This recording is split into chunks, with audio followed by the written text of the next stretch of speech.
Getty this year will be the most destructive hurricane season according to new research. Scientists issued the worrying warning just days after the beginning of hurricane season, which officially kicked off on June 1. A team of researchers compared how differently 22 hurricanes that hit between 2001 and 2013 behaved in multiple simulations and concluded that the destructive winds would become 13% faster while moving 17% more slowly.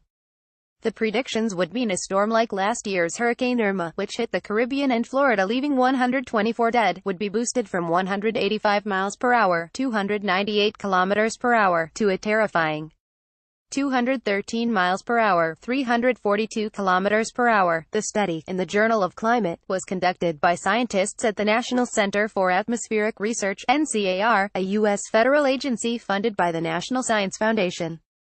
The study represents an important advance in the science linking climate change and hurricanes. Kerry Emanuel. The full effects of the changes will not be fully seen until the latter decades of the century, but they are starting now, the team said. Most climate models used in the study also showed rainfall would be massively increased by as much as 34%, also increasing the destructive powers of hurricanes. The changing weather phenomenon is linked to rising temperatures linked to global warming. The study warns that hurricanes are set to increase their power already from 2018. One of the hurricanes researched by the team was the devastating Hurricane Ike, which killed 195 people and pummeled the Gulf Coast in 2008. Under predicted conditions by 2100, Ike would have had 13% faster winds, moved 17% more slowly and have 34% more rainfall. Getty. Hurricane Irma wreaked havoc on Florida and the Caribbean last year. Predicted scenarios pose immense threats to the USA southern states and Caribbean islands ravaged by hurricanes every year.